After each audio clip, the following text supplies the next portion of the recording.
Dia, graça e paz, sejam todos bem-vindos. Este é o devocional da Igreja Verbo da Vida aqui, Senhor do Bom Fim. E hoje nós estamos no dia 17 de setembro, nesta manhã, maravilhosa e hoje ensolarada de setembro, nós vamos dar início ao nosso devocional, a vida devocional, a vida daqueles que querem conhecer mais, desfrutar da palavra de Deus, da presença do Senhor, que está disponível para quem busca. Sabe, uma coisa que me chamou muita atenção é que quem busca, encontra. Quem corre atrás, acha. Quem procura, acha, né? Já diziam nossos pais. Então, nós estamos aqui porque desejamos, porque queremos, nós estamos buscando conhecer mais do Senhor, da sua vontade, de conhecer um pouco mais sobre o seu caráter. E, e eu sei que quem procura acha. Então, hoje nós queremos conhecer um pouco mais do Senhor, da sua palavra, né? Vou fechar aqui que fica mais bonitinho.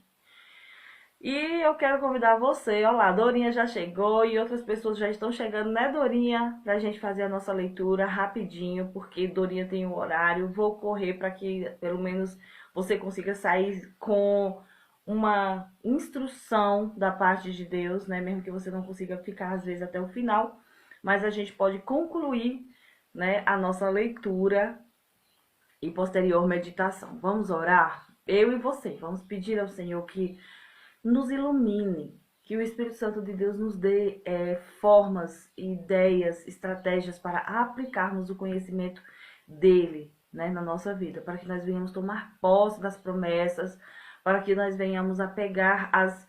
Na Bíblia tem mais de 8.000 promessas para nós, né? Nós podemos receber revelação da parte de Deus dessas promessas e uma vez que elas foram reveladas para nós, nós possamos tomar posse, amém? Então vamos orar. Pai, muito obrigada, Senhor. Paizinho querido, eu te adoro. Eu te agradeço, Senhor. Eu quero te dizer muito obrigada pela bondade do Senhor, pela sua fidelidade. Porque o Senhor não muda, o Senhor é santo, poderoso, o Senhor é grande. E eu sei que o Senhor não deixará de cumprir nenhuma de suas promessas. Porque o Senhor não é homem para que minta, não é filho de homem para que se arrependa. Então, se o Senhor disse, o Senhor fará. E por isso eu te dou graças, eu me rendo a ti, eu me rendo à tua palavra, ela é a verdade. E eu quero pedir ao teu Espírito Santo, ao nosso amigo maravilhoso, que está conosco para nos ensinar as Escrituras, para nos revelar Jesus, para nos revelar o Senhor, que nos ajude a compreender as verdades contidas, os segredos, os tesouros escondidos na palavra de Deus, para que venhamos a adquirir sabedoria, para uma vida próspera aqui na terra, no nome de Jesus. Amém, amém, amém. Se você acredita no que você orou, você pode ter certeza que Deus vai atender aquilo que nós estamos clamando. Ele vai abrir o nosso entendimento. Hoje nós estamos falando no capítulo 8, e Paulo vai discorrer sobre a generosidade. Vai falar de generosidade, já estou dando a deixa. Vamos ver? Se você se identifica como alguém generoso ou se você acha que você deve ser mais generoso, vamos entender sobre o assunto. Diz assim: agora, irmãos, queremos que saibam o que Deus, em sua graça, tem feito por meio das igrejas da Macedônia. Elas têm sido provadas com muitas aflições, mas sua grande alegria e extrema pobreza transbordaram em rica generosidade. Vai marcando o versículo que te chama a atenção. Posso testemunhar que deram não apenas o que podiam, mas muito além disso, e o fizeram por iniciativa própria. Eles nos suplicaram repetidamente o privilégio de participar da oferta ao povo santo. Fizeram até mais do que esperávamos, pois seu primeiro passo foi entregar-se ao Senhor e a nós, como era desejo de Deus. Por isso, pedimos, deixa eu marcar isso daqui para a gente comentar. Por isso pedimos a Tito, que inicialmente encorajou vocês a contribuírem, que os visitasse outra vez e os animasse a completar esse serviço de generosidade. Visto que vocês se destacam em tantos aspectos, na fé, nos discursos eloquentes, no conhecimento, no entusiasmo e no amor que receberam de nós, queremos que também se destacassem no generoso ato de contribuir. Vou marcar aqui. Não estou ordenando que o façam, mas sim testando a sinceridade de seu amor ao compará-lo com a dedicação de outros.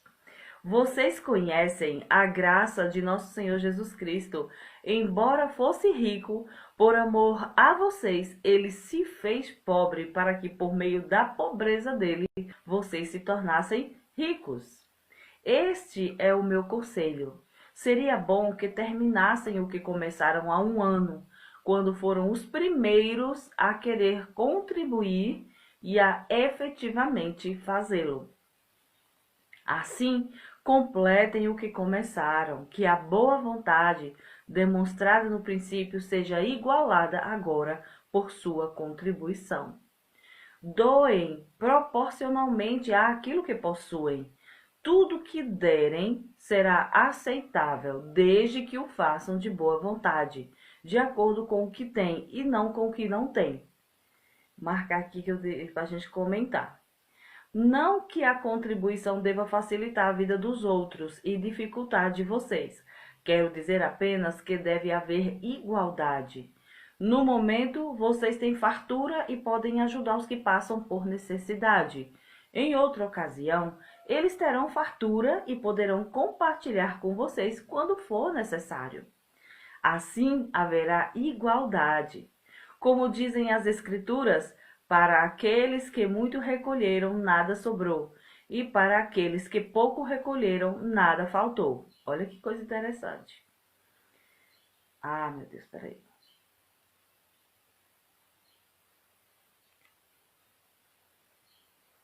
Nada faltou. Bora? Agradeço a Deus porque Ele concedeu a Tito a mesma dedicação que eu tenho por vocês.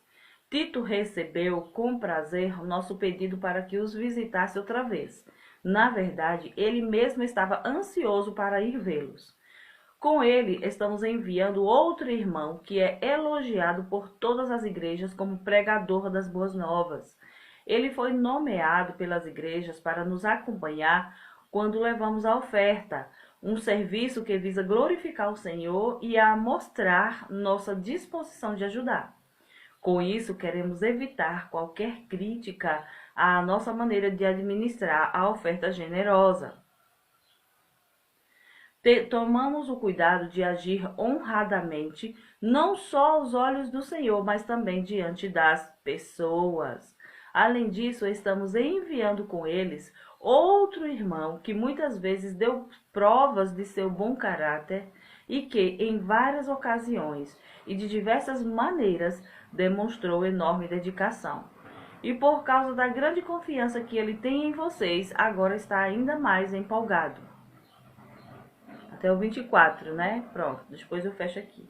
Se alguém lhes perguntar a respeito de Tito, digam que ele é meu colaborador, que trabalha comigo para ajudar vocês.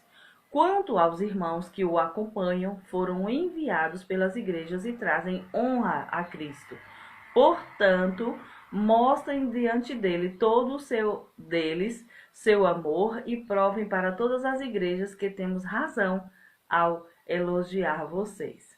Então, ó, esses 24 versículos, Paulo vem falando sobre alguns aspectos que são muito interessantes para nós e para a vida cristã. Ele está falando, ele diz agora, irmãos, ele começa já mudando o assunto, né, que ele estava falando ontem. E ele diz assim, agora, irmãos, eu quero que saibam o que Deus, em sua graça, tem feito por meio das igrejas da Macedônia. Olha como Paulo é muito específico, né, naquilo que ele fala. Ele começou citando a generosidade dos macedônios. Os macedônios são os filipenses, né, que a gente chama, aquelas igrejas de lá, Filipos e outros, principalmente os filipenses, que era um povo que ele amava também, um povo que Jesus, ou que o Senhor, que Paulo alcançou e que Jesus foi aceito assim por eles. Eles pegaram e eles eram generosos, modelo, uma igreja modelo, né, como Paulo chama.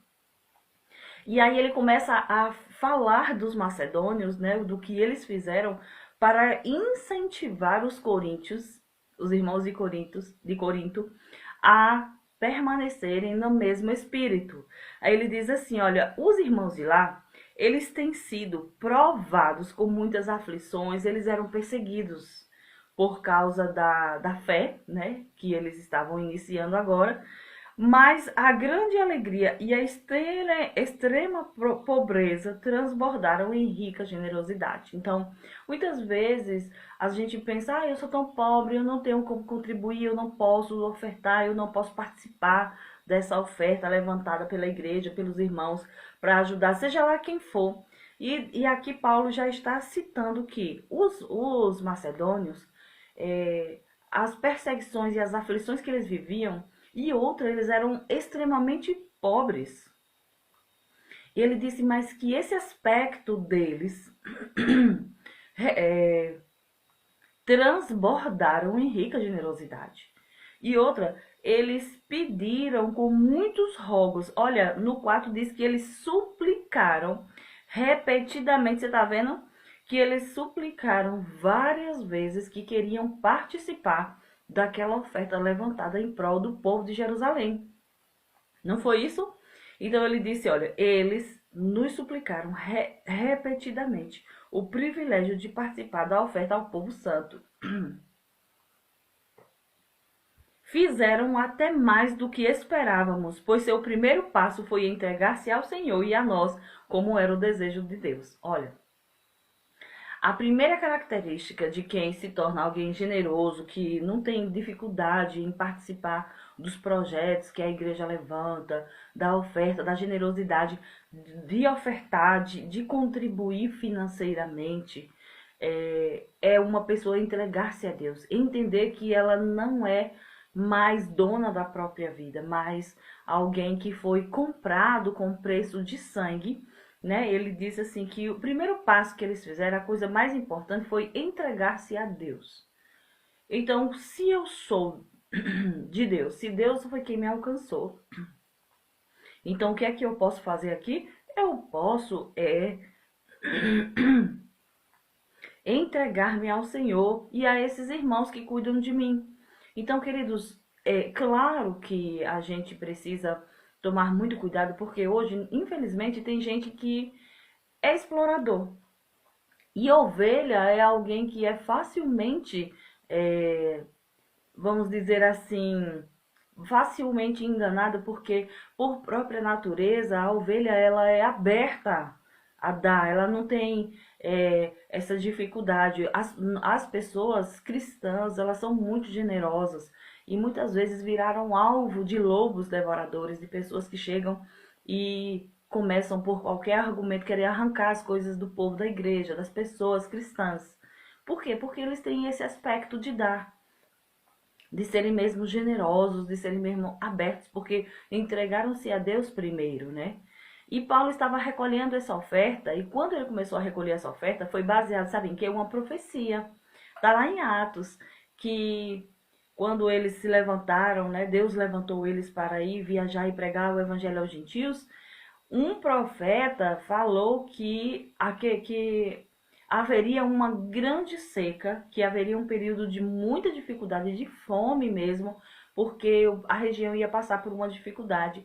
E então Paulo foi instruído pelo Espírito a levantar uma oferta para ajudar as igrejas, os irmãos de Jerusalém e aqueles que passassem por necessidade, porque haveria um tempo difícil, né, por aquela região. E aí ele começou a levantar essa oferta em todas as igrejas por onde passou, né, por onde ele passou.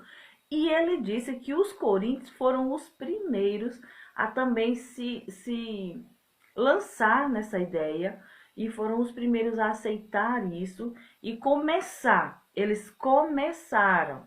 Inclusive na primeira carta, não sei se vocês se lembram, não sei se foi na primeira carta que Paulo escreveu dizendo assim: Não deixe para recolher a oferta toda de uma vez, não, quando eu for. Todo primeiro dia da semana, todo domingo, vocês recolham uma parte e vão juntando. Recolham uma parte da oferta e vão guardando, porque quando eu for, vocês podem completar, então aí eu consigo trazer essa oferta.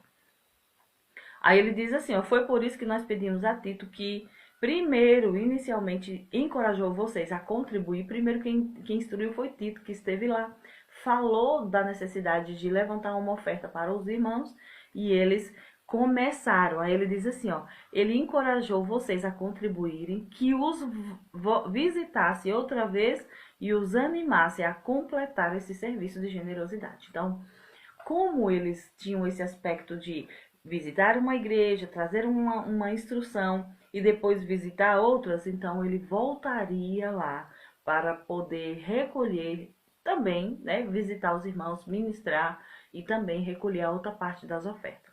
Então, visto que vocês se destacam em tantos aspectos, olha, Paulo elogiando eles, vocês já se destacam em muitos aspectos. Vocês se destacam na fé, nos discursos eloquentes, no conhecimento, no entusiasmo, no amor que receberam de nós. Queríamos que também se destacassem no generoso ato de contribuir. Então, contribuir é um ato que torna a gente parceiro dos projetos de Deus. Quando a gente é alguém que contribui, quando a gente é alguém que está disposto a ajudar, a gente se torna parceiro dos projetos de Deus, porque Deus, queridos, vai trabalhar aqui na terra através da minha e da sua generosidade. Quando alguém está crendo e ora a Deus, dizendo, Pai, eu preciso de provisão. Sabe o que é que Deus faz? Deus não faz cair uma cesta básica de lá do céu. Deus vai falar com alguém aqui na terra que pode comprar uma cesta básica e diz, leva em tal lugar. Oferta na vida de alguém, né? Então, é isso. É assim que Deus vai agir. Então, por isso que Ele colocou em nós esse desejo de poder contribuir, esse desejo de poder participar, né, daquilo que vai ser importante para ajudar os outros que estão numa situação de necessidade. Ele disse, eu não estou ordenando, isso não é uma ordem, mas eu estou testando a sinceridade de seu amor ao comparar com a dedicação de outras. Ele disse, olha, não é uma ordem dizendo façam isso. Ele disse, na verdade, eu estou dando uma oportunidade para vocês provarem o seu amor. Você sabia que a gente dá provas de que a gente ama o Senhor, ou que ama os irmãos, ou que está disposto mesmo a fazer certas coisas quando a gente tem alguns atos condizentes com aquilo que a gente diz? Porque dizer que ama é uma coisa, mas uma atitude de amor, ela fala muito mais. Um ato de amor, um gesto de amor. Então, contribuir é um gesto de amor. Ele disse, olha, eu quero testar a sinceridade do amor ao compará-lo com a dedicação de outros. Tipo, olha, tem outras pessoas que são mais dedicadas. Eu consigo ver naquela outra pessoa, né? Por exemplo, os macedônios que ele usou para comparar, não foi? Os macedônios, eles realmente estão dando prova de que amam, de que são dedicados. Olha aqui, ó, eles eram extremamente pobres, mas a pobreza dele redundou em grande generosidade. Então ele disse, eu estou apresentando isso, até trazendo uma comparação, não é uma ordem dizendo que você tem que dar, mas é dando a você a oportunidade de você demonstrar que você é sincero no amor quando você fala que ama. Vocês conhecem a graça de nosso Senhor Jesus Cristo, que embora sendo rico, embora fosse rico, por amor a vocês, ele se fez pobre para que por meio da pobreza dele vocês se tornassem ricos. Então, essa é uma promessa que você pode pegar para você e pregar também para você. Inclusive, a gente cita, eu sou rico. Por quê? Porque Jesus se fez pobre para que por meio da pobreza dele eu me tornasse rico. Então, queridos, será que Deus tem problema com riqueza? Onde é que está dizendo que Jesus, ele era pobrezinho? Não, ele não era pobrezinho. Aqui está dizendo que ele, embora fosse rico, se tornou pobre para que por meio da pobreza nós enriquecêssemos. O que foi que ele fez? Ele assumiu a nossa condição de pobreza e deu-nos a condição que ele tinha de riqueza. Ele se tornou pobre, nascendo como forma de ser humano, limitado, né? Dependendo das pessoas, ele nasceu dependente de alguém para amamentá-lo, para cuidá-lo, para alimentá-lo, e dessa forma ele fez com que nós tivéssemos acesso a toda a riqueza dele. Será que Jesus é rico? A Bíblia diz que ele é filho de Deus. Deus é o dono do ouro e da prata. Deus é o dono de todas as coisas. Deus não tem escassez. Deus não tem limitação. Então Deus não tem falta de nada. De modo que Jesus também era rico como filho. E agora nós que nos tornamos filhos também nos tornamos herdeiros de Deus, co-herdeiros, ou seja, herdeiros juntamente com Cristo. Então ele diz assim, ó, vocês precisam entender, ele diz, vocês conhecem a graça de nosso Senhor Jesus Cristo. Então é pela graça. A graça, ela trouxe esse aspecto para nós. A Natália, onde é que tá dizendo que eu sou rica? Aqui, tá vendo esse versículo? É um dos, tem outros, que diz que agora você, porque está em Cristo, você é rico. Você tem acesso a tudo. A Natália, cadê a minha riqueza? Você precisa tomar posse, você precisa ficar com esse versículo, meditar a palavra, se relacionar com ela, com o Espírito Santo, para que isso caia dentro de você como revelação. Porque se ficar somente na letra e você olhar assim, tem gente que fica assim naquele dilema. Gente, tá dizendo aqui que eu sou rico, mas quando eu olho para minha conta bancária eu não vejo. Gente, aqui tá dizendo que eu sou rico, mas na minha casa, nas minhas coisas, na hora que eu preciso comprar as coisas, cadê o dinheiro? Eu não sou tão rico assim. Então, é porque ainda é o Logos, ainda é somente a palavra. Logos, a palavra escrita. Ela é escrita, como está escrita em todos os lugares. Agora, quando é que ela se torna sua? Quando você pode tomar posse dela, quando você se relaciona com ela, quando você medita nela, quando você fica entendendo. E isso cai dentro de você como rema, como revelação, como uma palavra que você pode falar e tomar posse. É minha, porque você só pode tomar posse de algo que você entende como revelação. Porque se ficar só no Logos, a pessoa diz, gente, eu sou rico e porque tô faltando, sentindo falta das coisas. Porque, queridos, quando a gente toma posse, quando isso vem pra gente como revelação, aquilo você sabe que é seu. Você não vai ficar só comparando, olhando pro Logos. Eu ouvi uma história muito interessante de uma mulher que decidiu agir pelo Logos e ela e ela afundou. Lembra de Pedro sobre as águas? Pedro disse: "Se és tu, Senhor, manda que eu vá". Então, a palavra de Jesus dizendo vem, veio como revelação para Pedro, dizendo: sim, você pode vir. Então, Pedro, tomou posse daquela e andou sobre as águas. Só que quando ele prestou atenção, disse: não, é impossível. Como assim eu tô andando sobre as águas? Aí ele começou a não acreditar e ele começou a afundar. Então, quando é que nós andamos sobre uma palavra, quando ela vira rema, quando ela vira revelação, quando ela não é apenas logos, quando não fica somente no campo do entendimento, do pensamento, do assentimento mental, sabe? Mas quando ela vira revelação, quando ela cai como luz, como verdade absoluta que ninguém tira, aquilo Deus revela dentro de você. Você diz: é meu, eu tomo posse e já é. Então ali você pode andar sobre aquilo. Se você ficar olhando esse versículo, dizendo: gente, eu sou rica, é? Sou rico, tá bom. Então você ficou só com logos.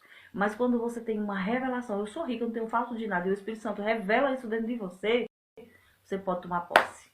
Toma posse e ninguém tasca mais, porque é seu. Amém? Diz assim, primeiro ele se identifica com a nossa situação e depois com a nossa substituição. Ele substituiu-nos. Ele viu que a nossa condição era de distante, pobres e tal. Então ele nos substituiu. Ele assumiu o nosso lugar e nos deu a posição dele de filhos de Deus e podemos então ter acesso às coisas.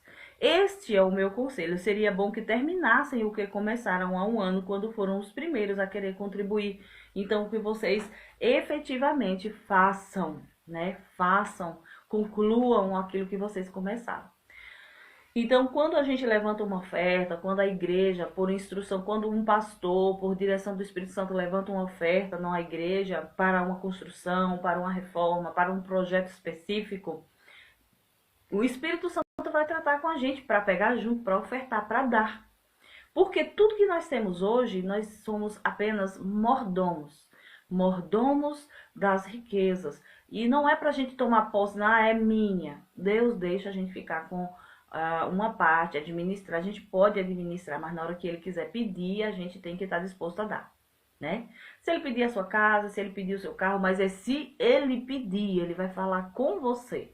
Ele não vai enviar uma pessoa para dizer me dê a sua casa se Deus não falou com você. Muito cuidado. Muito cuidado com isso, porque por causa disso muita gente se infiltra no meio das igrejas querendo usurpar das pessoas coisas que Deus nem falou. Se Deus vai falar com você, é uma iniciativa particular própria, né, de você ofertar uma oferta, dar uma oferta generosa, de você poder dar um bem seu, isso é Deus e você e Deus. Se Deus não falou, não faça. Agora, que nós somos chamados a contribuir, isso nós somos pela palavra. Mas fique com o coração disposto, porque Deus, ele tem acesso ao seu coração e quando ele quiser que você dê, ele não está querendo tomar de você, ele está querendo acrescentar. E o princípio de Deus é: a quem dá, o generoso sempre prospera. Deus é um Deus de princípio. O generoso prospera. Então, que Deus dá semente ao que semeia. Então, a semente, ela traz essa ideia de poder gerar mais. Ele diz que se ele dá uma semente e você planta essa semente, então vai nascer muito mais, vai ter muito mais. Então, Deus tem esse aspecto na nossa vida, quanto às coisas materiais. Por que ele faz isso? Para que a gente não fique soberbo, para que a gente não fique mufino. Sabe o que é mufino? É uma pessoa sovina, é alguém que só quer não, é meu, apegado às coisas, apegado aos bens materiais, porque isso atrapalharia a gente de amar o Senhor. Ele diz que ou a gente ama as coisas, ama as riquezas, ama os bens, as posses, ou a gente ama o Senhor. Só não tem como amar as duas coisas. Ou você ama a Deus, ou você ama as riquezas. Então, eu amo a Deus, então eu não vou ficar sovina, eu não vou ficar mesquinho, se eu der vai faltar. Se você pensa assim, é porque seu Deus ainda são as riquezas. Então, se as riquezas, os bens, as posses, aquilo que você tem, o dinheiro ainda é algo que te faz sofrer, lança-se sobre o Senhor e deixa Ele tratar, Ele curar isso. Porque, primeiro, o nosso Senhor é Deus. E depois a gente usa as coisas por causa do amor, do nosso amor a Deus, a gente usa as coisas para promover o reino de Deus. Então ele diz assim, vocês devem completar. Tudo que derem será aceitável, desde que o façam de boa vontade, de acordo com o que tem, não com o que não tem. Tem gente que é especialista em ser generoso no que não tem.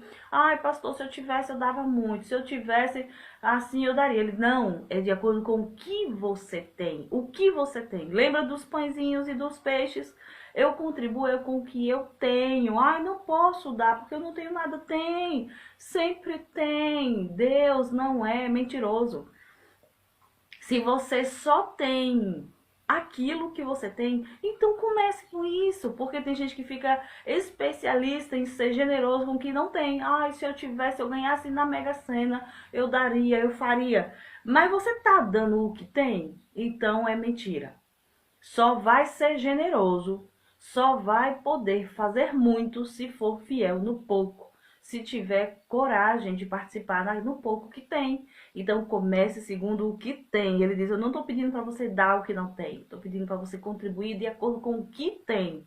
Porque é disso que Deus pega, é desse princípio que se for fiel no pouco, sobre o muito, é Ele que vai colocar, não é a gente que vai correr por muito, não. Eu não vou ficar buscando muito para poder dar. Não, eu só preciso ser fiel no pouco, porque Ele me coloca no muito, não é verdade? Então, você percebe que a tônica do nosso devocional hoje é sobre a generosidade? A generosidade e o fato de você entender. Pegue essa palavra para você hoje. O que eu preciso aprender no devocional hoje? Eu sou rico, eu não tenho falta de nada. E você pode meditar sobre isso. Deixa o Senhor Jesus revelar isso dentro de você. Não fica só com logos, fica pensando, meditando, remoendo, refletindo. Dizendo, Senhor, como assim eu sou rico? Não entendo, revela isso para mim. Me diga como assim, como é que eu sou rico? Então, ele traz isso para nós e nós podemos meditar. Pega um versículo desse, medita, fica com ele, porque o Espírito Santo vai explodir ele dentro de você e isso vai trazer uma revelação, um crescimento poderoso e você nunca mais fica do mesmo jeito. Mas isso tem que ser rema, revelação, uma palavra que depois você vai poder falar, depois você vai poder dizer. Se você fica só com logos, ele tem um poder X, só um poder de conhecimento, só o poder do conhecimento. Você fica conhecendo o que está escrito na Bíblia, mas quando isso é revelado, quando isso traz uma verdade de dentro de você, do Espírito Santo, então isso se torna algo que você pode falar e manifestar aqui na Terra, no natural. Amém? Gente, por hoje é só. Eu não vou comentar todos os versículos para o tempo não ficar bem extenso. E a gente se vê amanhã. Amanhã é domingo, mas nós estaremos aqui dando continuidade à leitura. Ó, beijo no coração de vocês. Vejo vocês amanhã no nome de Jesus. E chama mais gente para a gente fazer a leitura. Compartilha esse vídeo. Olha, os vídeos não estão ficando mais no feed. Nós estamos organizando o feed da igreja. Então você precisa entrar lá no Reels, e ver o vídeo que você precisa fazer a leitura. Então entra lá no Reels da igreja, do Instagram da igreja e vê o vídeo. Você pode ir ver na sequência das leituras, tá escrito lá, 1 Coríntios 1, 1 Coríntios 2 e assim vai, viu, gente? Então eu vejo vocês amanhã. Não deixa de fazer a sua leitura e não deixa de comentar também lá. Eu quero ver os comentários de vocês, tá bom? Amo vocês, muito obrigada no nome de Jesus. A gente se vê amanhã. Tchau, tchau.